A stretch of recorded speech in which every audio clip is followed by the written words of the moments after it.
একটা বিশ্ববিদ্যালয়ের কেন্দ্রীয় ছাত্র সংসদের অফিসে গিয়ে কোন শিক্ষার্থী বা কোন ছাত্রলীগ হামলা করতে পারে কিনা, এটা নিরাপত্তা আমি ডিজার্ভ করি কিনা, একটা দপ্তরের হিসেবে আমি ডিজার্ভ করি কিনা?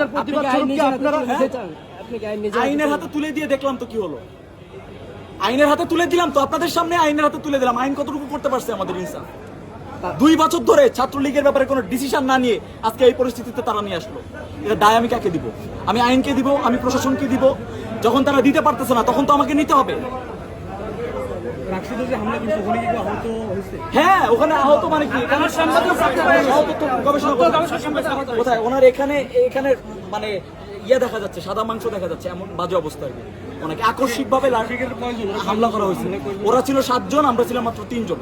এবং আমরা জাস্ট বসে, আমি তো সহতত্ত্ব গবেষণার সাথে কথা বলতেছিলাম, আকস্মিক ভাবে তারা গিয়ে হামলা করছে। 7 জনের নামগুলো আমি তো চিনি না তাদেরকে। দেখেন অবস্থা, এই এদের মানে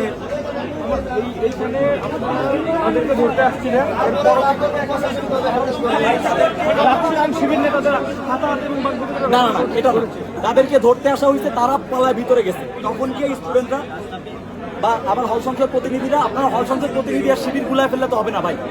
আমার এখানে হল সংসদ প্রতিনিধি ছিল, এখন হল সংসদ কেন্দ্রীয় সংসদ ধরেন আমি রাষ্ট্র সাধারণ সম্পাদক, আমার উপরে হামলা হয়েছে শিবির প্যানেল থেকে নির্বাচন করা তথ্য গবেষণা সম্পাদকের উপর হামলা হয়েছে। তারা তো তারা তাদের ইয়েটা নিবে কিনা?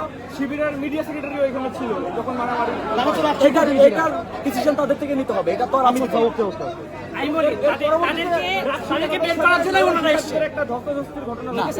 আমরা বের করে নিয়ে আসার চেষ্টা করছি, কোনো ধস্তাধস্তির কিছু হয়নি। প্রশাসনকে বলেছি ধস্তাধস্তির কিছু না, তারা তাদের জায়গা থেকে তারাও বুঝে উঠতে পারে না যে ভিতরে আসলে কি হচ্ছে।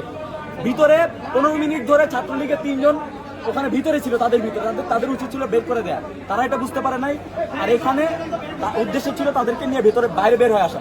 এখন পর্যন্ত কিন্তু তারা টেবিল ধরে বসে আছে, তাদেরকে আনতে গেলে ভিতরে যাইতেই হবে, মাস্ট বি।